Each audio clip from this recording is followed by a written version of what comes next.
Yes, good morning to all my dear students. क्या पढ़ेंगे हम? केप्लर्स थर्ड लॉ पढ़ने जा रहे हैं। ठीक है, केप्लर्स थर्ड लॉ। देखो बेटा, मैं आपको एक बात बता दूं पहले, केप्लर्स थर्ड लॉ पढ़ाने से पहले। केप्लर्स थर्ड लॉ दो तरीके से पढ़ा जा सकता है, एक रियलिटी वाला और एक अप्रोक्सीमेशन मानकर। ठीक है ना, अप्रोक्सीमेशन मानकर हम स्कूल में प्रूव करते हैं, सीबीएसई में, बोर्ड्स में हम अप्रोक्सीमेशन मान के करते हैं। तो सीबीएसई के लिए अलग करा देता हूँ और कंपटीशन के लिए अलग करा दूंगा। ठीक है, सही है बेटा? बोलो। तो सबसे पहली बात, हम मानते हैं कि सन के अराउंड कोई भी प्लेनेट घूम रहा है, ठीक है, तो वो ए रेडियस में घूम रहा है, ठीक है, या आर रेडियस में घूम रहा है। और रियलिटी में सन के अराउंड जो प्लेनेट घूमता है वो एलिप्टिकल पाथ में घूमता है। स्कूल के लिए हम अप्रोक्सीमेशन में ऐसा करेंगे, अप्रोक्सीमेशन मान रहा हूं मैं, ठीक है ना। तो ऐसा घूम रहा है, तो मेरे को एक बात बताओ, प्लेनेट घूम रहा है, प्लेनेट,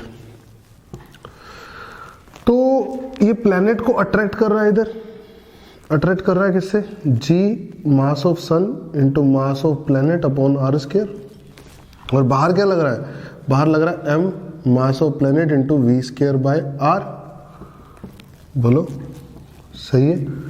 आर ने आर को मार गिराया, तो वी कितना आ गया? मास ऑफ प्लेनेट कट गया, G mass of sun upon R, ये आ गया जी, वी आ गया। ये क्या आ गया? वी, इसी को बोलते हैं ऑर्बिटल स्पीड। किस प्लैनेट कर रहा है? ऑर्बिट कर रहा है सन के अराउंड। प्लैनेट कर रहा है सन के अराउंड, ऑर्बिट कर रहा है, इसको ऑर्बिटल स्पीड भी बोलते हैं। ठीक है ना। क्या है? तो टाइम कितना लगेगा इसको चक्कर मारने में? टाइम लगेगा 2 पाई आर अपॉन स्पीड जो भी होगी वी। चला 2 पाई आर, स्पीड वी से चला, तो 2 पाई आर और वी स्पीड से चला, तो under root G M S mass of sun, root ऊपर आ गया, तो आर की पावर 1 और आर की पावर 1/2 बन गया, आर की पावर 3/2। स्केयरिंग कर दिया तो टाइम पीरियड का स्केयर आ गया 4 pi square G mass of sun into R cube. तो time period directly proportional to square cube of R cube. ठीक है ना। ये तो स्कूल में हम ऐसे प्रूव करेंगे इस बात को। ठीक है ना। सीबीएसई में आएगा तो हम इस तरीके से प्रूव कर दिखाएंगे केप्लर्स के थर्ड लॉ को। ठीक है ना।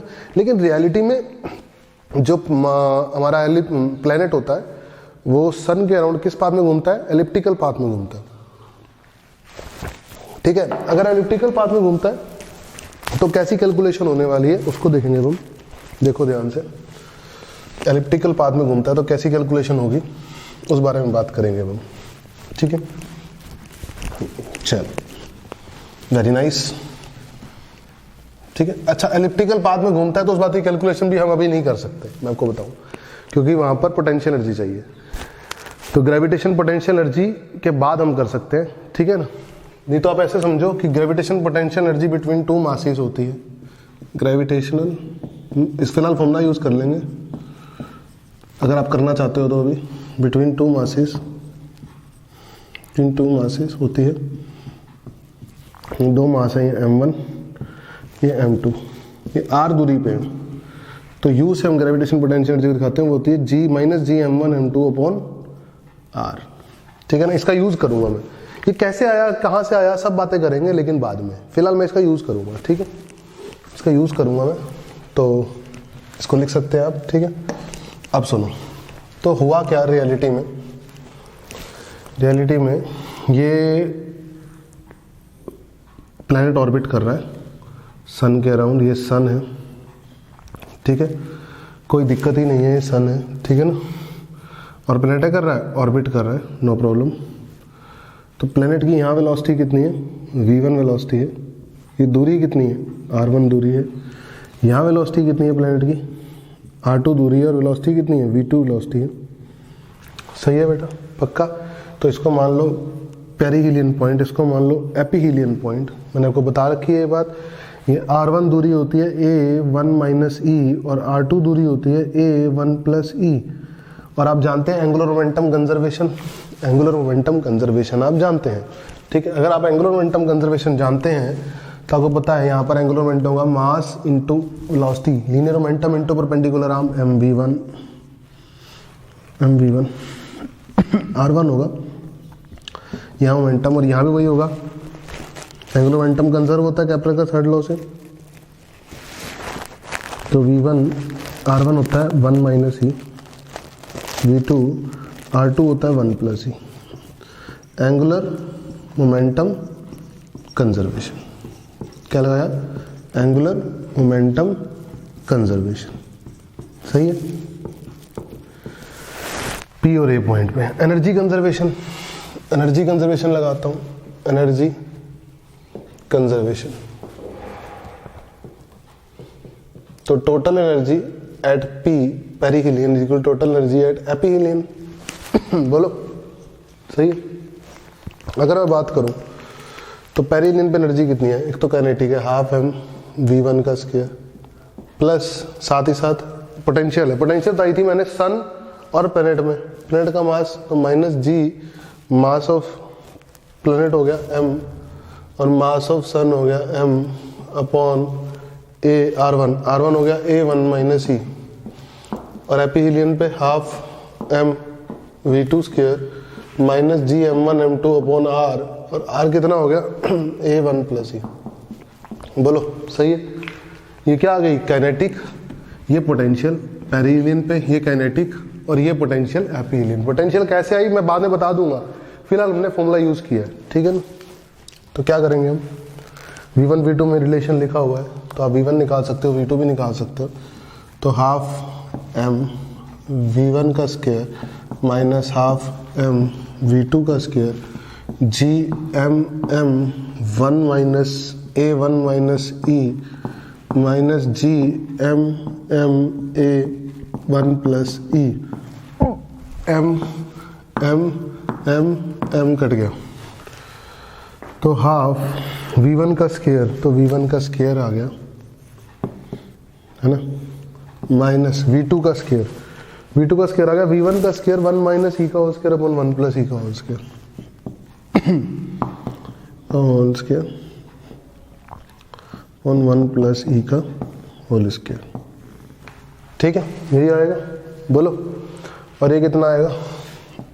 ये आएगा a 1 माइनस ई 1 प्लस ई, ठीक है। और ये आएगा जी एम कॉमन, और 1 प्लस ई माइनस 1 माइनस ई तो आएगा 2e, सही है। तो ये कितना आएगा? हाफ v1 स्क्वायर, और ये कितना आएगा?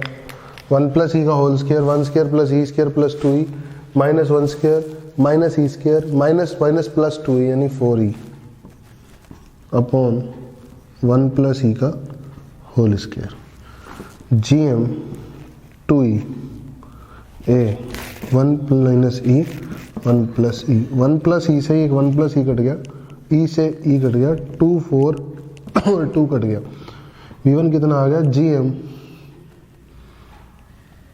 बाय ए 1 plus e upon 1 minus e का अंडर रूट। ये वेलोसिटी आ गई वेलोसिटी, बोलो। यहाँ पे वेलोसिटी आ गई तो v2 भी आ गया, v2 कितना आ गया? v2 कितना आ गया?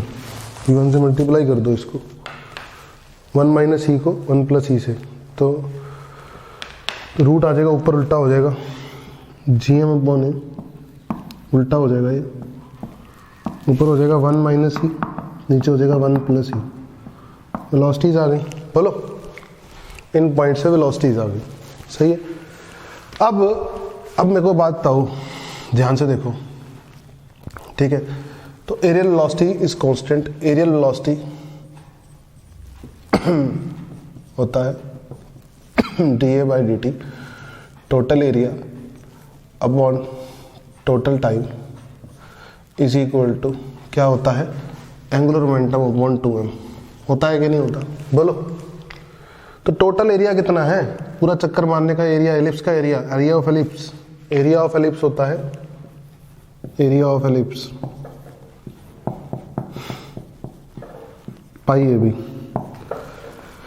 ये सेंटर है, ये दूरी होती है a, और सेंटर है, ये दूरी होती है b।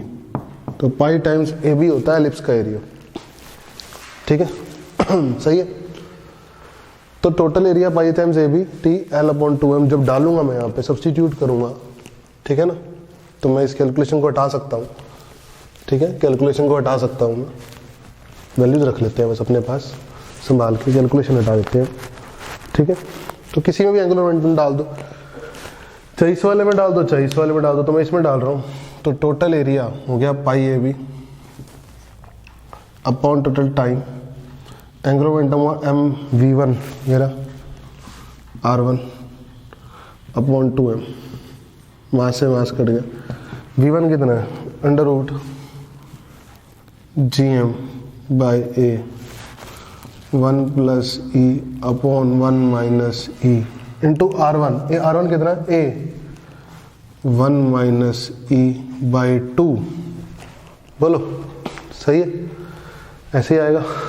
मैंने आपको एक रिलेशन पढ़ाया था, B square is equal to A square 1 minus E square पढ़ाया था, B square is equal to A square 1 minus E square, बोलो पढ़ाया था मैंने आपको रिलेशन। तो यहाँ से अगर मैं ध्यान से देखूँ तो b की वैल्यू डाल दूंगा मैं यहाँ पर b की वैल्यू डाल दूंगा, स्केयरिंग कर दूंगा, तो पाई a b की वैल्यू डाल दी मैंने, a स्क्वायर हो गया अंडर रूट 1 माइनस ई स्क्वायर हो गया upon time is equal to G M by a under root 1 plus e into 1 minus ही हो गया ये तो, ठीक है। और ये ए भी ऊपर आ गया, ए भी ऊपर आ गया, ठीक है, और अंदर आ गया 4, सही है। बोलो स्केयरिंग कर दी, स्केयरिंग कर दी तो कितना आ गया बेटा, स्केयरिंग कर दी तो कितना आ गया, स्केयरिंग कर दी तो आ गया हमारे पास